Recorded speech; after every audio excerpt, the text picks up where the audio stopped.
I'm so confused, please help me. I'm getting married soon, and we're having a traditional wedding. My MIL to be asked me if she could wear white to our wedding. I said sure, and now my fiancé is really mad at me. He says she is going to try to steal the spotlight, and she'll definitely show up wearing a long white dress, and it was very irresponsible of me to just agree like that. The thing is that I'm not going to be wearing a white bridal dress.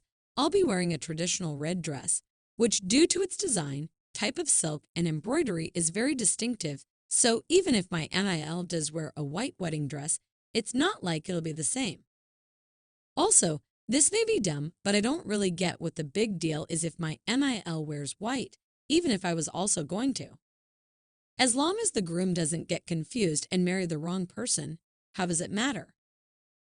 I'm sorry if this is dumb, but my fiancé is really upset that I didn't stop my NIL, and I just need some help understanding. I didn't mean to upset him.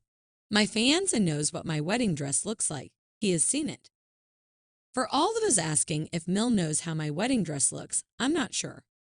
We have discussed what the wedding will be like, but I don't think we explicitly discussed what I will be wearing. I feel like she was confused when I said she is free to wear white, but that might be me projecting because the whole conversation was a bit confusing for me. So as you all suggested, I talked to my fiancé about why he was concerned. He explained that his mother had previously joked that she would wear white, and he had told her point blank that she wasn't allowed to do this. So basically, when I told my Mill she could wear white, he was very upset that I had given permission when he had categorically refused. But he admitted it was wrong of him to get that upset when he hadn't shared any of the background information with me. We agreed that going forward we would be better about communicating and made up. But then he wanted me to call up Mill and tell her that she couldn't wear white or else she would be banned from the wedding. I didn't really want to do this because it sounded like a surefire recipe for open hostility, and like I said earlier, I don't actually have a problem with Mill wearing white. I told him that he was welcome to tell her if he wanted, but he kept insisting that I have to tell her because I was the one who gave permission in the first place. It was starting to turn into an argument, so I showed him this post and all of your great advice. This really helped. It helped him realize that even if Mill wore white, it wouldn't really stand out, and he loved your idea of just not telling Mill that I wasn't going to be wearing white. So we'll probably offer to buy her a sari. But if she insists on wearing a white dress, we just won't stop her. Thank you to everyone who gave advice. I'll try to update after the wedding. Given the way things turned out, it seemed fitting that I post this. I'm the previous poster's then fiancé. After Paya posted the first post, a lot of commenters said they felt I was wrong for not dealing with my mother myself, and I was very wrong for getting mad at Pia without telling her any backstory. I didn't want to admit it, but the more comments I read, the harder it was to brush it off. I don't have a good relationship with my mother. She was the type to demand gifts on my birthday because I wouldn't be here without her. For 18 years, I never got to open presents myself. Looking back, every event, from my games to graduation, was always about her. I always felt like my life and achievements were just an extension of her accomplishments. I think I suppressed my resentment because everyone around me always acted like this was normal. I didn't know how to cope with this, so I just tried to get as far away from her as possible.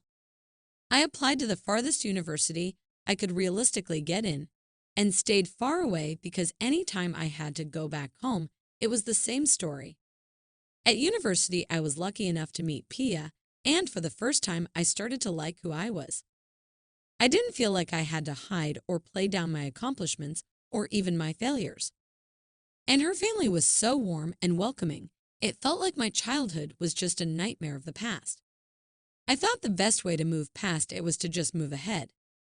I thought I would be able to handle it now as an independent adult. After all, everyone says you're supposed to let sleeping dogs lie. And in my worst moments, I felt jealous of my wonderful fiancé for having such a welcoming and loving family, even though they were treating me like one of their own. I was ashamed of my mother's behavior and the ugliness of my resentment, so I pretended everything was fine and invited my parents to my wedding. Until this post blew up, I don't think I really understood how important my wedding was to me.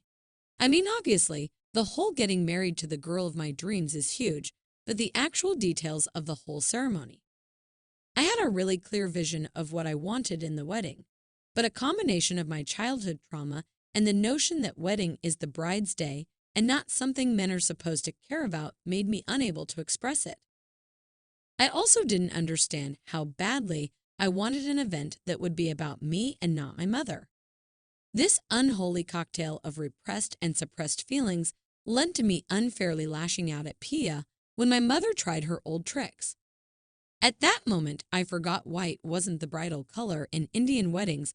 I felt a cold sweat that another precious moment would be hijacked by my mother. I think Pia was shocked by my outburst because she had never seen me like this and made that post just to get some perspective. Neither of us imagined the ramifications it would have. I read every comment at least 10 times. I couldn't stop thinking about it. Unwanted memories kept invading my head, no matter how much I tried to bury my head in work or exhaust myself by exercising. I ended up having an actual meltdown that night. I was sobbing and crying. It was probably my ugliest moment. The next morning, I half expected to wake up alone and get a text that the wedding was off. Instead, incredibly, Pia stayed with me. She convinced me to go to therapy, encouraged me through those first few hellish sessions, and gave me space when I needed it. Therapy really helped. I was able to understand why I was feeling angry and upset, and how to deal with it beyond just trying to ignore it. I apologized to Pia earlier, but let me actually be honest with her about my family. It really transformed our relationship. I took over the wedding preparation. This turned out to be great for all of us, and I got to actually design my dream wedding. My Mill later told me she was really relieved that we switched because my lovely Pia didn't really care any which way about the colors or flowers and had virtually no input on any of it as long as we were getting married. She used to joke that she was fine with just exchanging garlands and calling it a day. My Mill was also very encouraging and patient in letting me voice my input, and even found things I didn't like but loved, like riding a horse to the ceremony. We have a running joke that I seem more like her kid than Pia because our taste is so similar.